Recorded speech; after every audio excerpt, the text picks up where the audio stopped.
Halo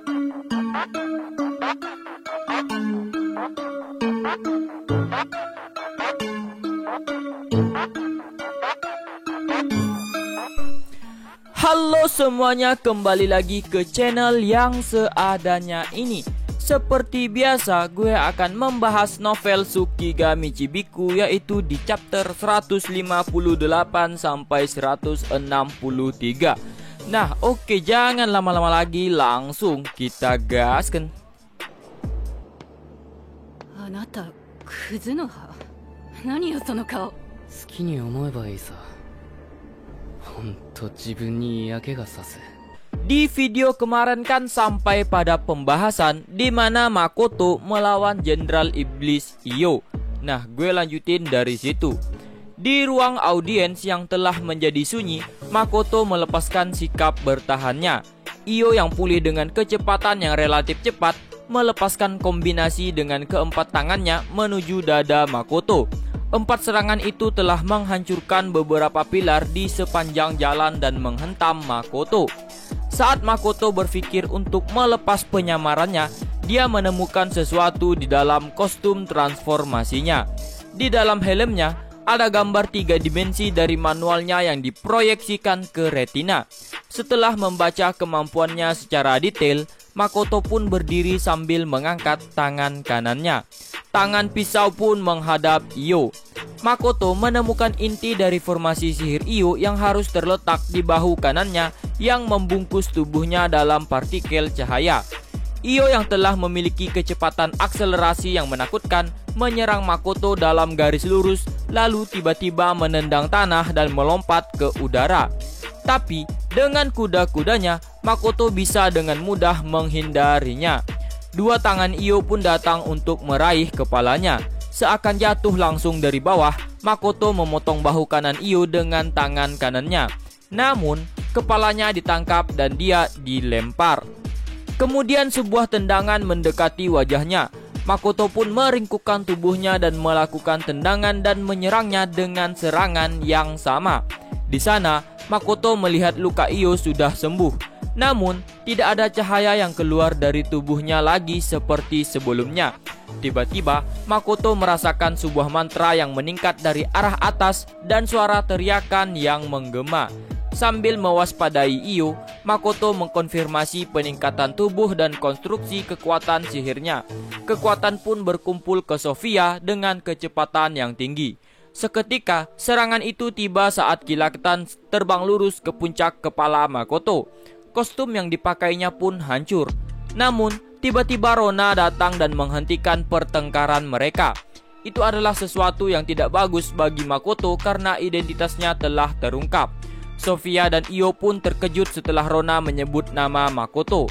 Setelah Rona menanyakan situasinya, Makoto pun menjelaskan tentang perjanjiannya dengan Dewi. Makoto juga menjelaskan bahwa semua itu tidak harus terjadi jika Rona bersedia untuk menyerah dan meninggalkan Stella Fort. Karena jika harus, Makoto akan menantang mereka berempat sekaligus. Gila. 4 jenderal iblis mau ditantang.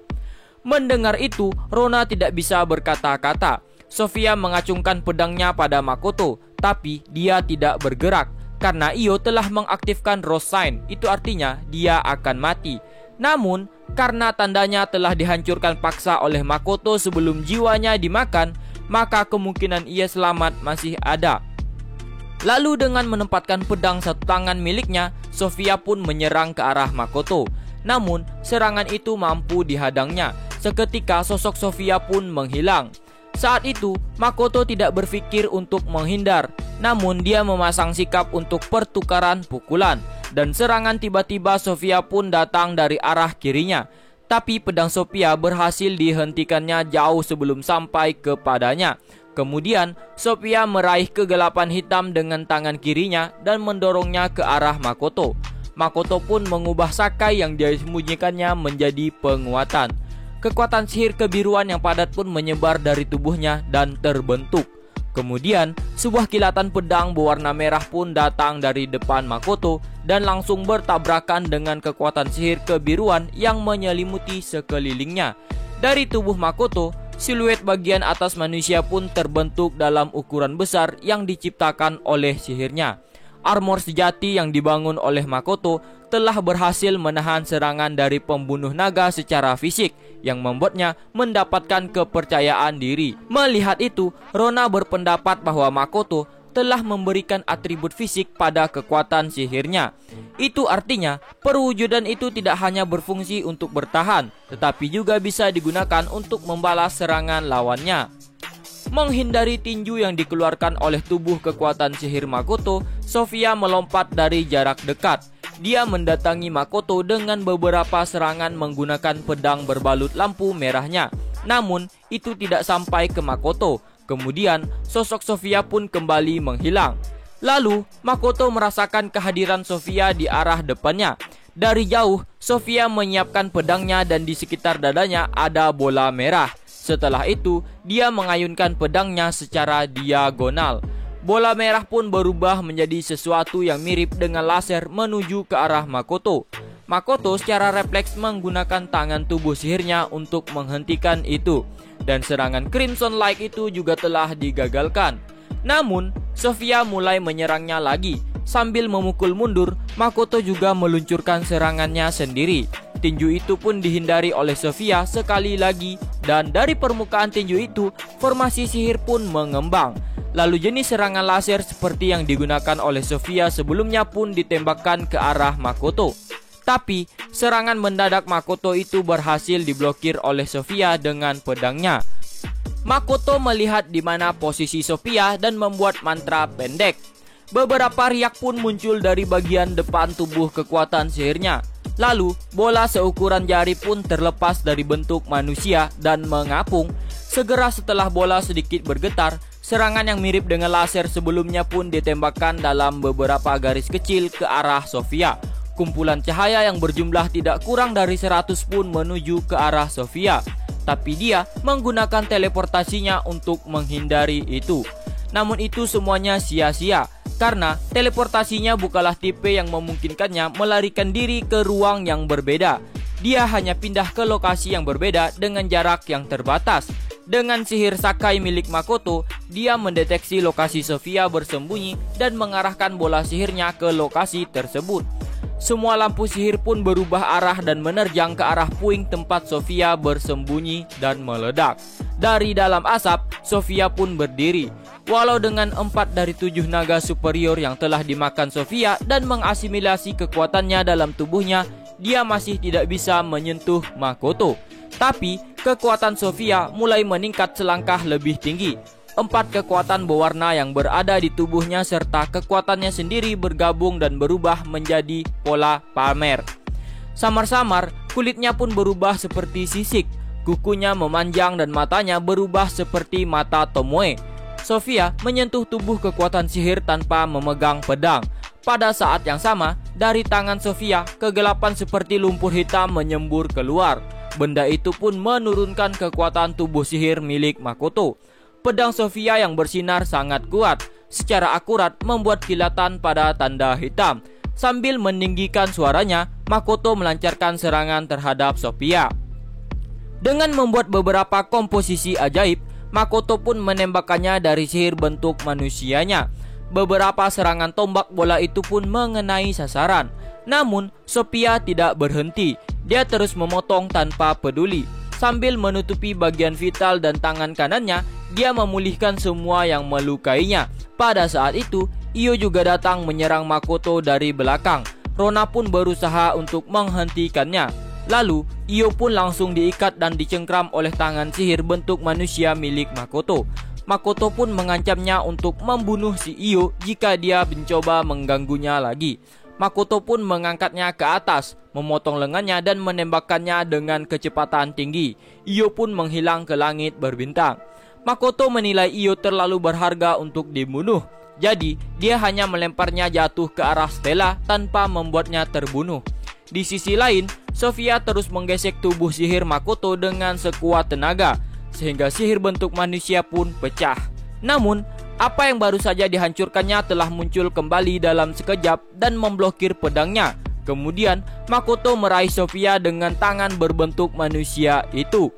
Tangan yang menggenggamnya erat itu pun melepaskan panas bersama dengan cahaya dan meledak.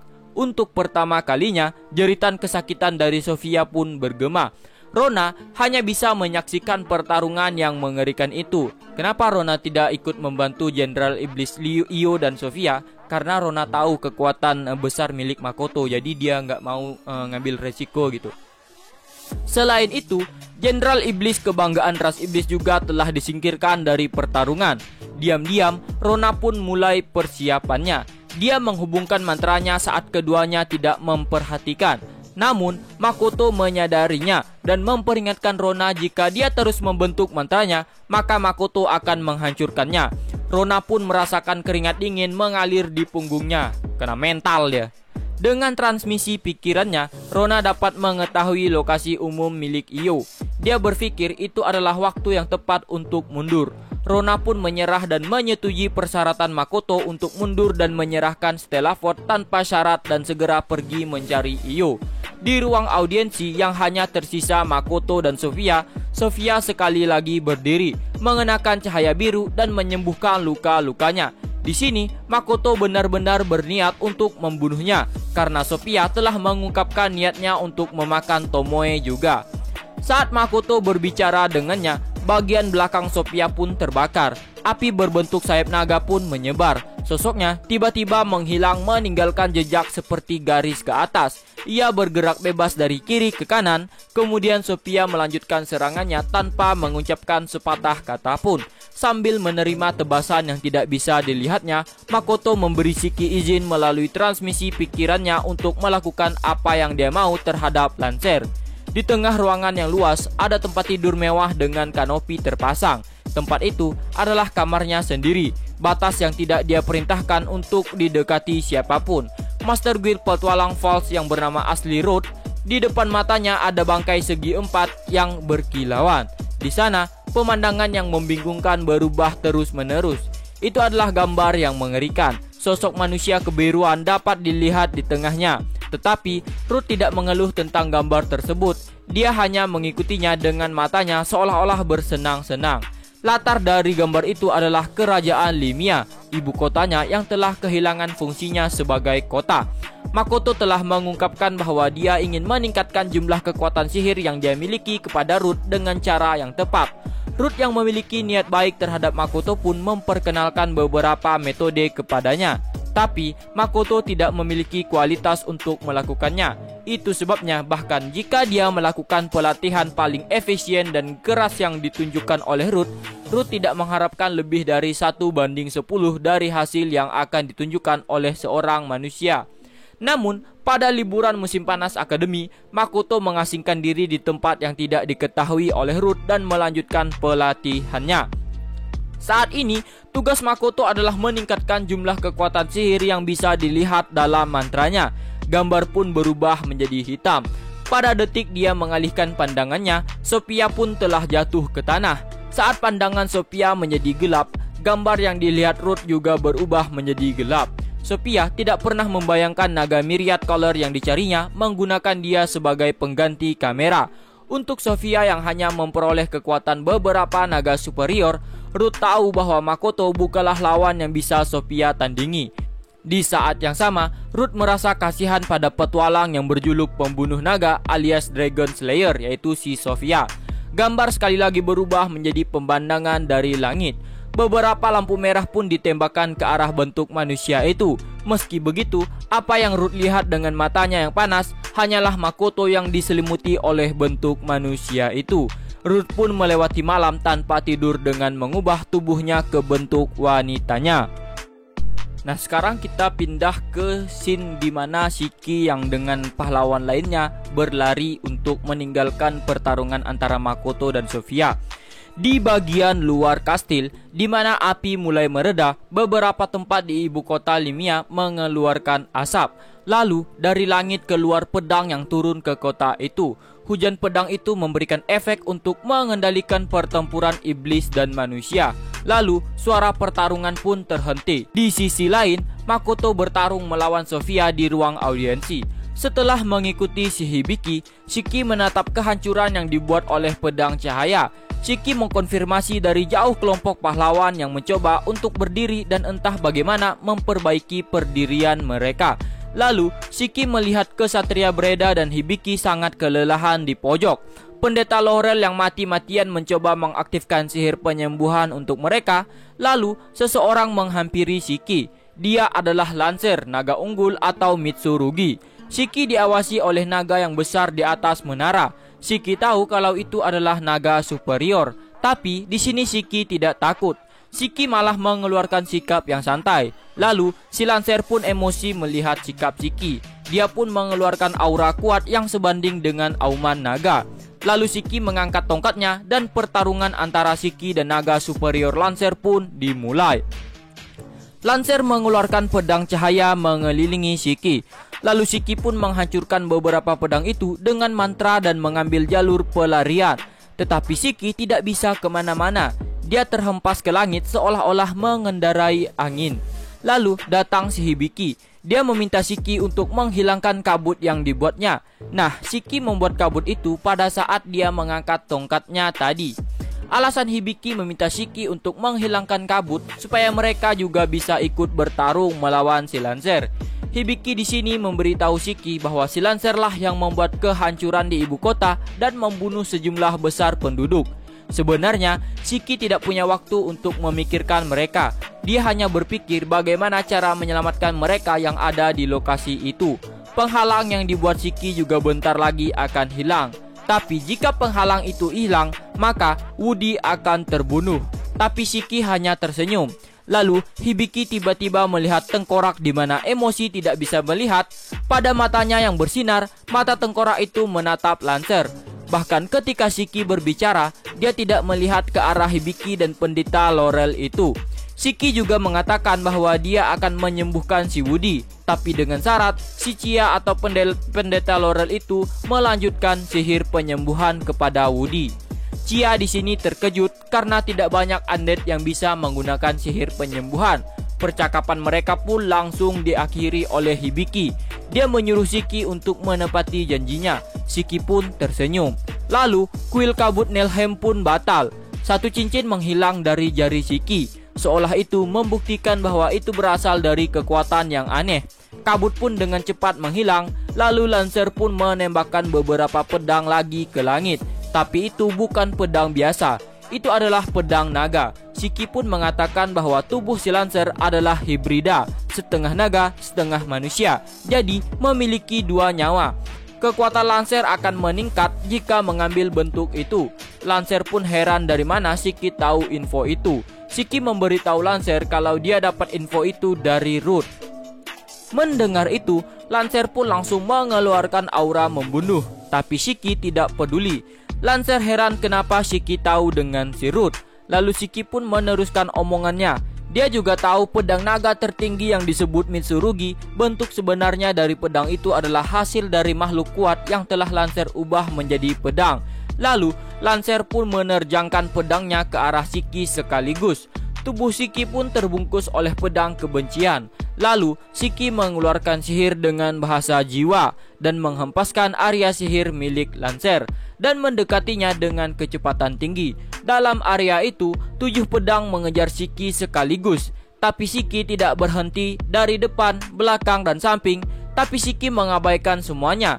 Lalu dia menusukkan tongkatnya ke Lancer. Lancer pun terkena sihir. Setelah itu, Shiki mengaktifkan mantra yang dia nyanyikan untuk areanya. 2 pedang yang tersisa bertabrakan dengan lapisan merah tua dan menimbulkan korosi. Lalu tiba-tiba muncul kejutan cahaya besar yang terjadi dari belakang yang mencapai tempat Shiki dan Lancer berada. Itu adalah akibat pedang yang mengejar si Hibiki. Sebenarnya Lancer mengeluarkan 10 pedang, 7 mengejar Shiki, 3 mengejar si Hibiki. Lalu Shiki memegang tongkat dengan kedua tangannya seolah mengacungkan pedang. Lalu tongkatnya berubah menjadi pedang raksasa yang bernama Askalon. Dari seluruh tubuh Shiki, dia mengeluarkan kekuatan merah gelap. Saat kekuatan itu mencapai ujung Askalon yang tajam, Shiki mengaum dan langsung menutup jarak. Tepat pada jarak tertentu, Shiki mengayunkan Askalon dan membidik leher Lancer. Tapi Lancer mengelak dan yang kena adalah jarinya hingga putus. Shiki pun mengingatkan mereka dengan perbuatan mereka kepada Makoto yang telah memotong jarinya. Lalu si Lancer mengeluarkan laser dari mulutnya mengarahkan ke Shiki. Tapi di sini Lancer shock karena sihirnya tidak berdampak sama sekali ke Shiki. Itu karena sihir pertahanan milik Shiki menyebar. Lalu Shiki pun kembali menyerang si Lancer. Dari berbagai arah dengan kecepatan yang tinggi, pedang milik Lancer terus melindungi tuannya. Tapi itu membuat Lancer menjadi kesulitan karena kecepatan yang dibuat oleh Shiki. Di sini, Shiki memberi sihir area kepada pedangnya dan kegelapan yang diciptakan oleh Shiki menyerang Lancer. Tapi Lancer terus menyerang Shiki sehingga merobek kekuatan merah si Hibiki. Lalu, Shiki pun mematahkan pedang pahlawan. Nah, dari sudut pandang Hibiki dan lainnya, Shiki mengungguli pertarungan itu. Pendeta Laurel juga nggak nyangka kepada Shiki karena mampu membuat lebih dari 2 mantra itu. Di sini, sebutan naga unggul seolah-olah hancur oleh Shiki karena dia membuat si Lancer sangat terpojok. Lalu pedang mereka pun kembali berbenturan. Dalam ilmu pedang, Lancer merasa dikalahkan oleh Shiki. Lalu Shiki mengayunkan pedangnya lagi, tapi bukan ke arah perut melainkan ke arah kaki. Pedang itu pun memotong kaki Lancer. Lalu cahaya yang ada di mata Shiki perlahan menghilang, dan pedang itu pun membuat tubuh Lancer tidak bisa apa-apa lagi. Dan tubuh Lancer pun ditusuk oleh Ascalon yang membuatnya menjadi debu. Di sini, Shiki menang dengan keadaan tertusuk pedang yang sangat banyak. Tapi itu tidak terlalu berarti baginya. Shiki pun kemudian menghampiri si Hibiki dan yang lainnya. Dia dan Chia juga menyembuhkan si Woody dan menuju ke kota. Jadi di sini si Lancer itu berubah menjadi abu dan pemenangnya adalah Shiki. Kita berpindah scene ke pertemuan antara Sofia dan Makoto. Di sini, Sofia terus tertawa. Makoto pun bingung kenapa dia tertawa. Tapi kekuatan yang dikeluarkan oleh Sofia sangat kuat. Sofia menyadari bahwa si Lancer sahabatnya telah mati. Tapi di sini Makoto tidak tahu karena dia nggak memperbesar sakainya. Nah, jauh sebelum kejadian ini, Lancer dan Sofia sebenarnya memiliki pertaruhan dan perjanjian yang dimana isinya adalah jika salah satu dari mereka mati duluan, maka seluruh kehidupan dan seluruh kekuatannya akan menjadi milik yang masih hidup.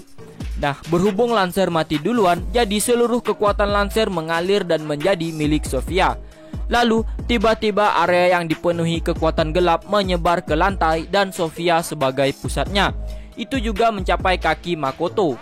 Lalu, Makoto melihat dari atas langit muncul pedang satu persatu sama seperti yang dilakukan oleh Lancer ke Shiki. Seluruh ruang yang ada di situ dipenuhi oleh pedang dan membuat Makoto berada di ruang terisolasi. Makoto merasa kagum dengan Sofia karena bisa membuatnya seperti itu. Di sini, Makoto santuy ya cuy. Lalu sesuatu keluar dari tangan Makoto. Sofia pun langsung menatap tangan Makoto dengan heran. Tapi, tiba-tiba Makoto mengayunkan tangannya. Dengan melihat itu, Sofia pun mengeluarkan kecepatan yang tinggi. Dia memotong ke arah tubuh kekuatan sihir. Tapi, tubuh itu langsung diregenerasi. Lalu Makoto pun mengambil panah putih di tangan kanannya mirip seperti busur yang dia miliki dan kemudian dia mengubah ke panah ke string. Sofia melanjutkan serangannya dari langit. Matanya tidak menyimpang dari tangan kiri Makoto. Nah, senjata yang dikeluarkan oleh Makoto bernama Azusa. Azusa adalah busur yang diberi nama yang sama dengan busur kuno atau disebut Azusa Yumi. Lalu Makoto mengalirkan sejumlah besar ke busur itu sehingga warnanya berubah dari yang terang sampai ke merah gelap. Itu adalah panah yang terbuat dari bahan seperti cincin milik Makoto. Melihat itu, Sofia pun menyerang Makoto. Dia menyerang Makoto menggunakan pedang yang tidak berada di tangannya. Pedang itu terus menyerang Makoto tanpa henti. Tapi di sini Makoto masih santuy. Lalu dia pun menarik busur itu sampai pada batasnya. Dia berniat menghancurkan semua pedang dan termasuk si Sofia juga. Lalu Sofia pun berteriak dan Makoto memejamkan matanya. Alasan Makoto memejamkan matanya karena Sofia terbang kemana-mana sehingga membuat Makoto bingung untuk membidik. Jadi dia pun memejamkan matanya. Lalu Makoto pun membuka matanya secara perlahan dan menembakkan busur itu. Panah itu menghancurkan semua pedang dan mengeluarkan suara yang tinggi. Cahaya merah yang keluar itu melenyapkan sejumlah besar pedang yang ada di dalamnya. Lalu jeritan Sofia pun terdengar nyaring dan bergema. Tapi itu tidak mengubah apapun. Segera setelah itu tubuhnya diselimuti oleh cahaya dan suaranya pun tiba-tiba terhenti dan menghilang. Yang ada di ruangan itu hanyalah Makoto dan busurnya. Nah, Makoto melihat bahwa ada seseorang yang melihat pertarungan mereka. Dia adalah naga superior Root. Di sini, Sophia dan Lancer sebenarnya telah dimanfaatkan oleh Root untuk menggali informasi. Kemudian, target Makoto selanjutnya adalah benteng Stella tempat iblis. Sebenarnya Makoto ingin menembaknya dari posisi itu, tapi ia takut akan terkena ke nyawa orang-orang yang tidak bersalah. Lalu dia pun menghentakkan kakinya ke tanah dan membuat pijakan ke atas. Nah, dari atas, Makoto melihat benteng Stella Fort, dan dia berniat menembakkan dari posisinya yang di atas. Dia pun mengambil busur dari ruang dimensi, lalu Makoto pun menembaknya dengan kekuatan yang biasa. Tidak seperti menembak Sophia, dia hanya menembakkan panah sihir dengan kekuatan biasa. Lalu benteng Stella itu pun hancur dan menimbulkan cahaya yang sangat besar. Dengan itu, permintaan sang dewi pun selesai. Lalu Makoto pun berniat menuju ke tempat Shiki berada. Dia menggunakan transmisi pemikiran untuk mengetahui keadaan Shiki sekarang. Lalu setelah mereka bersama-sama, mereka pun berniat kembali ke Asora. Dan Tomoe memberitahu Makoto bahwa dia sangat tidak sabar untuk menyampaikan laporannya lewat transmisi pikiran.